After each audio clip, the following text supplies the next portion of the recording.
Muchísimas gracias por este ratito que nos brinda, con su presencia en Catamarca, está en la conmemoración de los 100 años de la Revolución Rusa. Hay para hablar de eso, pero también hay que hablar de una historia de la política argentina que usted representa, ¿no? Sí, sí, claro. No, la historia, este problema de Rusia, de la Revolución Rusa, es objeto de debate en este momento en todo el mundo. Y a medida que se va acercando la fecha misma de la toma del poder por los bolcheviques, hay mucho más seminarios. Yo vengo de uno, en San Pablo, donde debe haber habido más de 50 mesas, que miraron y remiraron todos los aspectos, y yo participé en 4 mesas de ella, inclusive hice de comentarista de la exposición de un húngaro, que acaba de recibir un premio importante por sus investigaciones, y es un tema que está teniendo actualidad. ¿Por qué? Porque la crisis mundial ha minado la confianza de que el capitalismo derrotó al socialismo. Dejando de lado que no hubo, en mi opinión, eso no era socialismo. ¿No es cierto? Porque un socialismo es un régimen democrático, de desenvolvimiento libre de la sociedad. Pero independientemente de eso, en su momento se dijo, bueno, es el fin de la historia. El capitalismo le ganó al comunismo. Y enseguida de que le ganó, viene la crisis mundial que demuestra la inviabilidad del capitalismo. Porque fue una crisis mundial, y continúa siéndolo, extremadamente severa. En el momento culminante de esta crisis, parecía que el Estado perdiera el control de la economía y tenía que pasar a nacionalizar todo. De lo contrario, se quebraba el sistema económico. Imagínense que bajo el capitalismo los Estados se ven obligados a nacionalizar todo. Es pesado. Algunos países lo hicieron y otros salieron a rescatar empresas privadas. Si eso fracasaba, había que ir a la nacionalización. Ahora, la nacionalización es una de las medidas típicas de un gobierno de trabajadores, de un gobierno socialista. Pero la crisis mundial se lo forzaba a hacer al capitalismo. Hoy todavía, le cuento 2 cosas. Hay varios bancos que siguen nacionalizados, porque no los pueden levantar. Y una cosa muy importante, los bancos centrales, que son entidades estatales, por ejemplo, tienen el control, tienen la posición mayoritaria, por ejemplo, le doy un ejemplo concreto, en 125 grandes empresas japonesas. No la dominan porque no nombran ejecutivos. Pero cuando usted mira cuánto tiene este de acciones, cuánto este, el Banco Central es el que tiene más. Entonces, ¿es una empresa privada? No, es una cesión que el Estado, a través del Banco Central, le hace a los privados. Yo tengo las acciones, pero vos manejás la empresa. Y no se pierde el control. Y no pierde el control privado, pero es una situación insostenible, porque una empresa privada no puede estar sostenida indefinidamente con fondos públicos. Y estas son las contradicciones hoy. Pero son contradicciones que marcan una tendencia a la desintegración del régimen. No son esas contradicciones que se superan o obstáculos en el camino. Y hay una elevada preocupación. Como esto está ocurriendo y lo quieren resolver y no lo pueden resolver, y el proceso económico continúa, ahora hay señales de crisis más agudas. Por ejemplo, una bancarrota en China, que es el país más endeudado junto con Estados Unidos. Mire usted el problema. Entonces, como decía una revista The Economist, las condiciones previas a la Revolución Rusa ya las tenemos. Ahora lo que hace falta es que haya una Revolución Rusa. Entonces, claro, mire usted la actualidad que le da. Lo traigo a la realidad de la República Argentina. Yo recién le decía, usted es parte de la historia de la política argentina por la perseverancia, me parece, ¿no? No tiene que ver con la edad, sino con la perseverancia. Se puede hacer una síntesis imposible, pero una evaluación de estos años a partir de la democracia, si se quiere. Mire, son años de una decadencia fenomenal. Usted piensa que Alfonsín no logró completar su mandato en medio de una hiperinflación fenomenal. Yo siempre cuento que la leche tenía un precio a la mañana y otro a la tarde. Menem con 2 hiperinflaciones, e incluso Menem es el responsable de la bancarrota de la Rúa, porque lo que hizo de la Rúa fue continuar con el plan económico de Menem en su fase terminal. Así que Menem no puede ser desociado. De manera que si juntamos a lo que dijimos recién de la crisis mundial, Argentina ha tenido crisis de la misma envergadura o mayor que la crisis mundial, demuestra que acá hay una clase capitalista que no tiene viabilidad de gobierno. Ahora que ha retomado un poquito el control de la situación con Macri, en 2 años nos han endeudado en 80.000 millones de dólares, a tasas elevadas. Y el Banco Central, al cual Cristina dejó con 25.000 millones de dólares de deuda, ahora está en, 25.000 millones de dólares de deuda, ahora está en 65.000 millones de dólares de deuda. 1.100.000 millones de pesos. Con el agravante de que como no es una empresa y no produce nada, la única forma que tiene de pagar la deuda es emitiendo. Y si emite ese dinero va a haber una hiperinflación. Entonces, es una situación, digamos, a término desesperante. Y nosotros trabajamos políticamente ese tema. Porque si una clase no puede gobernar, tiene que gobernar la otra clase. Como la Argentina no se va a suicidar y va a seguir existiendo, ¿no es cierto? Hay que encontrar una solución. De ahí la consigna nuestra de gobierno de trabajadores. Y trabajamos para capacitar a los trabajadores mediante el voto, la organización sindical, la lucha política, para que pueda ejercer el gobierno. Esto yo lo escucho esta propuesta desde hace años del Partido Obrero. Hay momentos de decepción, de sentir que el discurso no llega, que ideológicamente no se puede masificar. Mire, el tema de si el discurso llega o no llega es muy complejo. Por ejemplo, una vez, llegando a Neuquén, una pareja, un matrimonio, mejor dicho, de un poquito de mediana edad para arriba, se me acerca y me dice, al final entendimos. Esto quiere decir que cuando me escucharon, supongamos, escucharon al Partido Obrero hace 5 años y no entendían, ¿quiere decir que el mensaje no llegaba? No, lo tuvieron que escuchar y cotejarlo con la experiencia para que entre. Eso es en primer lugar. En segundo lugar, la izquierda no es un fenómeno nuevo y tiene tras de sí derrotas e incluso deformaciones de las cuales nosotros no nos hacemos cargo, porque lo de Rusia no lo hicimos nosotros y lo hemos combatido desde el comienzo, con una posición socialista auténtica. Pero hay una cierta decepción y usted lo ve en que durante años hubo un retroceso en el movimiento obrero del mundo, el francés que era tan peleador, el brasileño. Entonces ahora estamos saliendo de eso. Ahora hay una recuperación, porque la crisis ha obligado a la gente, a pesar de todo, a tener que salir a luchar. Ha habido huelgas en diferentes países, cosa que hacía mucho tiempo no se veía. Con este despertar que coincide con una nueva generación, no en vano a nosotros nos votan los menores de 35 años en un 80%.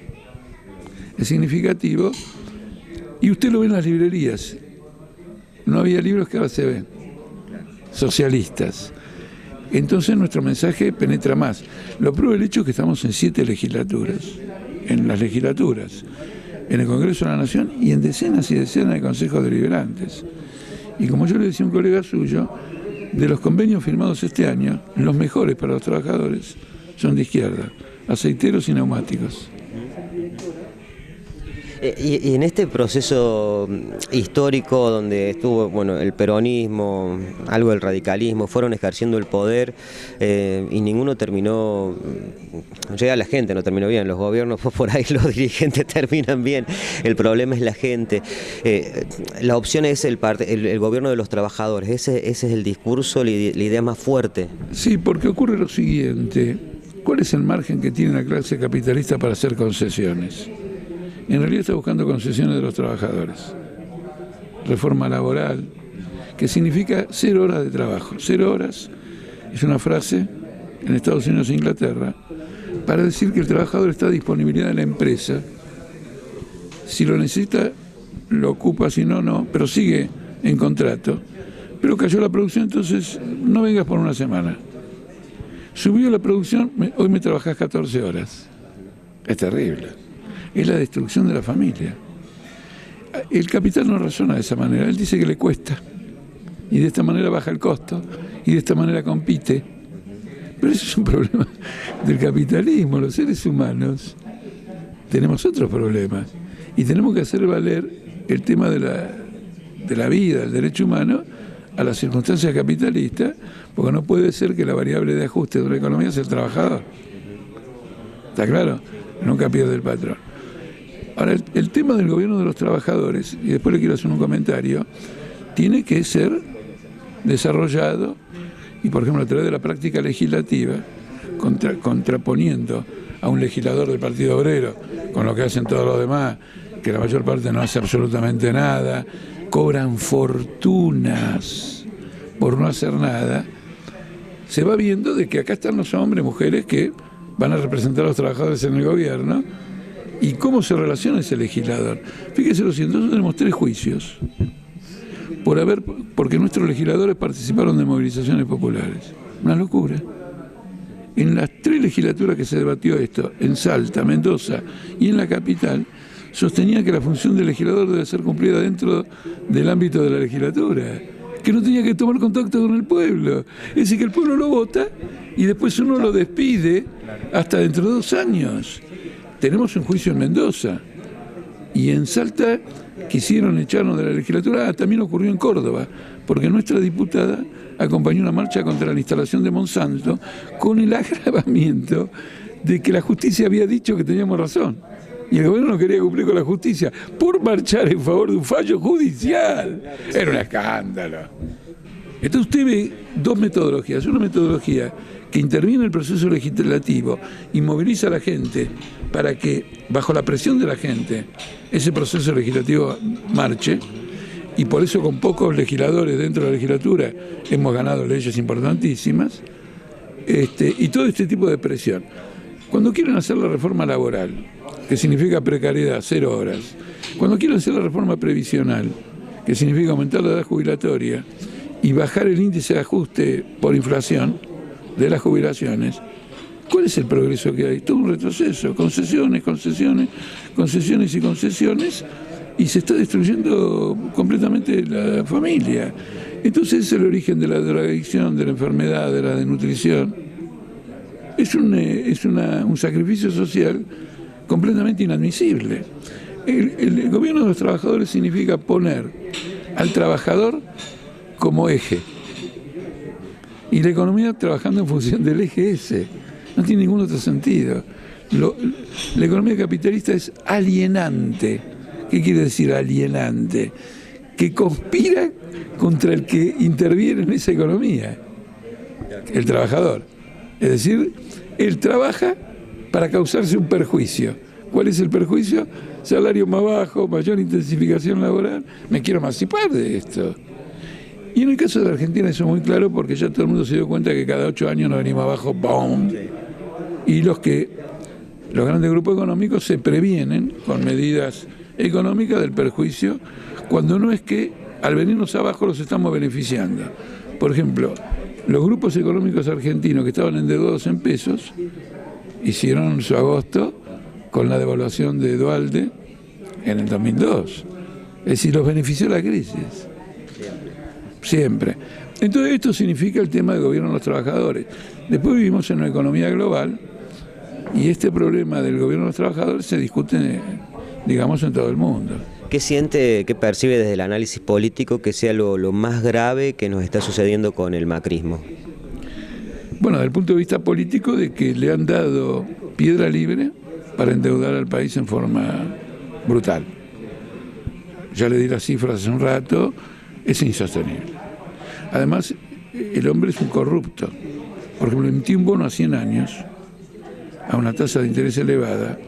Entonces el bono, cuando salió al mercado, estaba en 90. Pero a 100 años quiere decir que el capital lo va a devolver entre 100 años.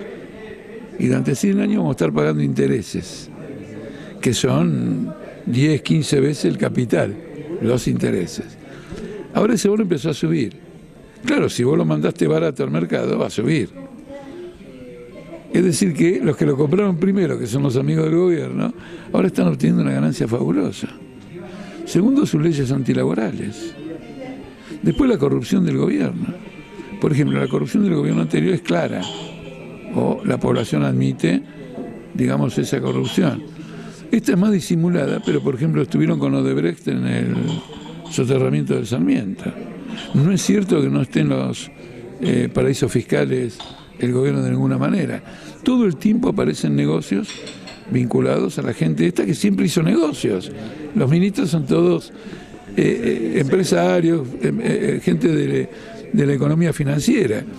Entonces está trabajando, digamos, para una clique y ha ganado para ello al peronismo, que le ha votado sin leyes. La ley de endeudamiento, le ha votado ganancias, le ha votado el blanqueo, por el cual todos los evasores, por nada, han reingresado al circuito financiero a aprovecharse de la grande ventaja que era del gobierno, como estas LEVAC, que usted compra la LEVAC y le dan el 25% de interés, o 26% está ahora, pero como el dólar no se mueve, el interés en pesos es en dólares. Eso no existe en el mundo. Digamos un país del mundo, por ejemplo, Malta, ninguno. En dólar, ninguno. Por eso vienen todos los presidentes de la Argentina. Obama, Hollande, Renzi de Italia, Merkel, porque lo vienen a sostener. Entonces también la corrupción. Luego la corrupción judicial, que este gobierno le ha dado vuelta a favor de él. Y ahora quiere dictar una ley penal empresaria para, frente a todos los problemas de corrupción, quiere dictar una ley que no alcance a la empresa que comete la corrupción, sino que sea individual. Este ejecutivo, debido, vudú, pero no el sistema. Cuando toda una empresa que vive de la corrupción, digamos, ya es una, ¿cómo le diría? No le diría una enemiga pública, pero es un perjuicio público enorme, porque ha trabajado para embromar a todo el mundo. Altamira, cuando pasan las elecciones, poselecciones que han tenido, es cierto, han ido teniendo un crecimiento importante en el interior, por allí se nota más, se nota mucho. De todas formas, ¿usted siente que se cabalga sobre utopías o ya no, o ya se van concretando? Mira, yo le quiero decir una cosa porque su pregunta merece una respuesta importante. En la vida, la función de la lucha no es alcanzar un objetivo inmediato, es educar a la humanidad en la vía de que para transformar las cosas hay que intervenir. Están los que obtienen un triunfo rápido, porque las circunstancias los llevan al gobierno y todo lo demás. Y los que no obtienen un triunfo rápido no es una utopía, porque hay una nueva generación que ha aprendido otra cosa. Hay trabajadores que aprendieron otra cosa, que viven otras experiencias, será más adelante. Pero usted está trabajando por un progreso profundamente humano. Eso colma la vida de una persona. Si el problema fuera la cuestión del poder, uno se preguntaría, el tipo tiene algún interés personal. Lo que hay como interés profundo es luchar contra la explotación, luchar contra la opresión, luchar contra la injusticia. Eso colma. Porque además hay victorias todos los días. Hay alguien que estaba siendo aplastado y que uno lo sacó de ahí y le dijo, vamos a enfrentar esta situación. Entonces esa visión hay que tenerla, porque de lo contrario uno no es realmente revolucionaria. Hay que dejar las cosas, porque el mundo es muy grande, hay 7.500 millones de habitantes. No va a ser el Partido Obrero, no, van a ser los trabajadores, va a ser el pueblo, las mujeres, los jóvenes, a través de algo que penetre en la conciencia como irreversible y que lo lleve a todo el mundo a una transformación. Entonces el término utopía no sería, digamos, oportuno. Cuando se dice que es utopía, es decir, yo obtengo ganancias rápidas, dice un macrista, y vos no sé cuándo la vas a ver. Es una utopía.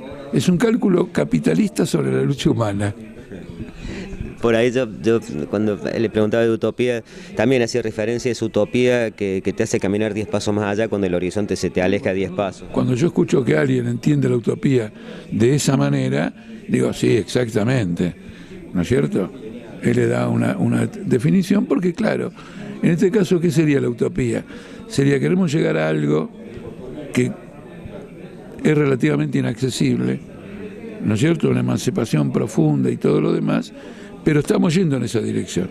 Entonces es correcto. Y el ser humano, el protagonista, el obrero, ¿qué tiene que reflexionar para lograr ese cambio?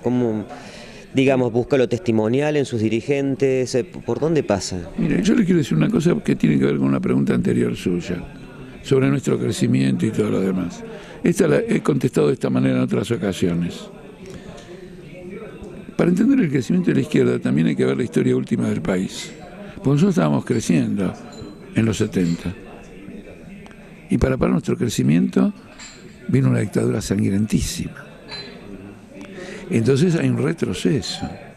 Inclusive un retroceso en la conciencia. De los que dicen, bueno, si volvemos a seguir luchando, capaz que vienen de nuevo. Si uno no ve las tragedias de un pueblo, no puede juzgar la política. Porque en todo caso, si nosotros hemos retrocedido como consecuencia de la dictadura y avanzando cuando el pueblo creía que había una expectativa, ¿qué se demuestra? Que somos carne y uña con el pueblo. En la buena vamos con ellos y en las malas sufrimos como ellos. Es decir, nosotros a lo mejor éramos... Si no, la dictadura militar no hubiera estallado, a lo mejor ganábamos, no ganábamos, pero esto que a usted le parece tan positivo a nuestro crecimiento, ahora lo hubiéramos tenido en el en el 78, bajo el siguiente gobierno después de Isabelita. ¿Se entiende o no? Sí. Ellos interrumpieron ese desarrollo. Anticuerpos del sistema. Claro, muy importante. Luego, finalmente, van en contra de ellos porque aparecen asociados a la perversión, ¿no es cierto? Los niños secuestrados, las mujeres violadas, y entonces todo el mundo dice, qué horror, y despierta una comprensión. Entonces, el Partido Obrero, y esto lo quiero destacar, palpita con el pueblo argentino, que hasta cierto punto con los trabajadores de todo el mundo, pero naturalmente con los de nuestro país, palpita las subas y bajas, las dificultades, etcétera. Cuando una huelga es derrotada, la gente se decepciona. Entonces uno no cuenta con un obrero con espíritu, sino decepciona. Pasa un tiempo de la decepción, entiende lo ocurrido y vuelve. Este proceso es muy intenso, muy frecuente. ¿Cómo funciona o cómo tracciona el peronismo? ¿Cómo ha traccionado históricamente el peronismo en este proceso de la izquierda? No, yo creo que el peronismo se terminó exactamente cuando Perón organiza las 3A. Después es un cartel, dobla a la derecha. Porque Vudú viene de las universidades neoliberales, era un tipo con Alzogaray, más a lo mismo. Y que nosotros con Alzogaray no hacemos carrera. Vamos con Menem, vamos con el peronismo, pero ya no es el peronismo, porque el peronismo se entiende a la Argentina aquel que desarrolló o concedió las mayores conquistas sociales en la historia del movimiento obrero. Eso concluyó con el retorno de Perón. Y después lo que tiene es un grupo de especuladores inescrupulosos, como usted lo ve en la actual gobernadora de Catamarca, porque ella ahora es macrista. Macri la trata bien, la Unión Ciudadana quedó afuera, no se reivindica kirchnerista. Entonces tiene una cosa curiosa, los macristas están en la lista del PJ, Frente para la Victoria, y están naturalmente en el Frente Cívico y Social. Es un baile de dos tipos bailando el tango. No hay una pareja acá. No, yo lo estoy denunciando en esta visita que hago sistemáticamente. Bueno, tengo el deber, votá como quieras. El voto es libre, pero yo te advierto, los dos son macristas. Bueno, ¿y la izquierda unida, esa también es utopía o qué es? No, yo creo que estamos actuando bien. La izquierda, que tiene una trayectoria de independencia política frente a los intereses extraños al movimiento obrero, es lo que tenemos, este frente de izquierda y los trabajadores. Los otros sectores de izquierda tienen una trayectoria de compromiso con intereses antiobreros. Por ejemplo, alianzas con Luis Joe de Córdoba, marcha con la sociedad rural. Cuando nosotros criticábamos y éramos opositores a Cristina Kirchner sistemáticamente, nunca lo hacíamos del brazo de la derecha. Nunca. Actuamos como izquierda. Entonces no los queremos como aliados. Y en todo caso, si quieren ser aliados, participemos, probemos, y si resisten la prueba de 5 o 6 años, no, pero no es un problema de, ¿cómo le puedo explicar?, de censura. No. ¿Es de coincidencias o no? Lógico, acá hay problema de programa y de conducta. Entonces uno me dice, pero si son más, tienen más votos. Bueno, si fuera cierto no me interesa, prefiero tener menos votos, pero no es cierto. Porque la izquierda que nosotros consideramos que ha colaborado con la sociedad rural, con Lugés y con tantos otros, está en retroceso completo. Y nosotros estamos avanzando. Es un fenómeno interesante. Nosotros hemos demostrado que la coherencia da más votos que el oportunismo. Algo que irrita al sentido común y que irrita a los oportunistas. Cuando la coherencia dice, no, la coherencia no sirve, esto es un mercado. La política es un mercado como cualquier otro. En lugar de transar mercadería, transamos puestos. No, nosotros no. Porque nosotros damos otra cosa, más integral. Sindicatos, juventud, cultura, universidades. Un movimiento popular que desarrolle integralmente lo que significa un gobierno de trabajadores.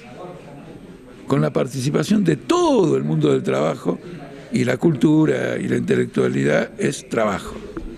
Altamira, ya por último, mencionó 2 o 3 veces la renovación, las nuevas camadas de jóvenes, la nueva dirigencia del Partido Obrero. ¿Es así, es palpable? ¿Está armando su relevo, su reemplazo en algún momento? No, ocurre lo siguiente, no es en términos de relevo, y no es tan fácil. Porque eso de chupar en la media a la juventud tampoco me gusta. Porque tiene que demostrar consistencia. Nosotros empezamos muy jóvenes y sostuvimos nuestras ideas de jóvenes hasta el día de hoy. Eso hay que mantenerlo, ahí no tiene que haber ningún relevo. Porque acá no es un problema de edad. Acá es un problema de consecuencia con una orientación política, con una estrategia. Los jóvenes tienen, cuando se vuelcan a todo esto, que demostrar que están dispuestos a tener esa consistencia. Si no, estamos chupando la media a los jóvenes, que es lo que hacen todos los partidos. Lo único que yo destaco es que la juventud nos vota porque hemos visto que tenemos el 80% de los votos de 35 para abajo. Es un hecho objetivo. A nosotros tenemos la responsabilidad de hacerlo consistente, porque nosotros no vamos a dar carrerismo político, ni tampoco cuestiones superficiales. Mire, en el tiempo que estoy acá, que no es mucho, ya he tenido varias discusiones con candidatos nuestros, legisladores y concejales, precisando ideas sobre las mineras, sobre la situación agraria en Catamarca, sobre el problema de los empleados públicos, sus salarios y las podas, sobre cómo transformar el problema del empleado público para que no sea simplemente una aglomeración de trabajadores en negro. ¿Se entiende? Eso también lo tenemos en cuenta. Con esto, ¿qué pasa? Esta juventud, porque nuestros compañeros candidatos son muy jóvenes, hoy fueron conmigo a algunas entrevistas y la rompieron. Estuvieron muy bien, explicaron problemas muy interesantes. Esa juventud, nosotros la juventud le decimos acá que hay que romperse lo que usted ya sabe, hay que estudiar, hay que ser serio, y esa juventud entonces va a ser dirección política, va a jugar un papel. Bueno, Altamira, ya en formato ping-pong, los medios de comunicación, su rol. Es un rol es totalmente perverso. Mire cómo han enmarañado el caso Maldonado, donde claramente la gendarmería mató a un tipo, a una persona, o lo secuestró y pasó algo. Eso está claro. Después el responsable de eso es el jefe de gabinete de Patricia Elcea Bullrich, que estuvo en el lugar y manejó todo, y no aparece nunca, ni ningún juez lo llama a declarar. ¿Está claro o no? Entonces es una verdadera vergüenza. Redes sociales y la tecnología, algo de lo que hablamos en un momento. Bueno, muy interesante porque la propia Cristina Kirchner dijo que si estas redes sociales hubieran existido en el 76, no hubiera habido dictadura. La ingenuidad de esta mujer ¿sabe qué hubieran hecho? Las redes sociales nos tienen todo fichado, Facebook, Google y todo más, nos metían en cana el mismo 24 de marzo a todos los 30.000 o 50.000 el mismo día. Es una ingenuidad. No, lo que yo veo bueno, lo manejan Facebook y Google. Determinan si determinados temas van, si otros no van. Yo, por ejemplo, a veces, como escribo artículos económicos, menciono una empresa. Por ejemplo, digo, tal empresa demostró tal balance. Cuando lo voy a colgar, me aparece, esto es un asunto privado, me quieren cobrar algo porque dije la empresa. Entonces, cuando me empezó a aparecer así, ya no dije más que, por ejemplo, Telefónica no dije más Telefónica y puse una empresa de telecomunicaciones. Bueno, y el otro tema es cómo a través del hackeo y a través del manejo de trolls y qué sé yo, han sabido cómo neutralizar todo esto. En una palabra, Los medios de comunicación son un artefacto, depende de quién los maneje. En una sociedad socialista va a haber libertad, etcétera. Los medios de comunicación no pueden responder a intereses económicos si queremos que respeten la verdad y la creatividad. Entonces el Partido Obrero lo que propone, bueno, y tampoco del Estado, porque el Estado sería el peor de todo porque es el poder concentrado, ¿no es cierto? Un régimen totalitario tendría todos los medios de comunicación con él.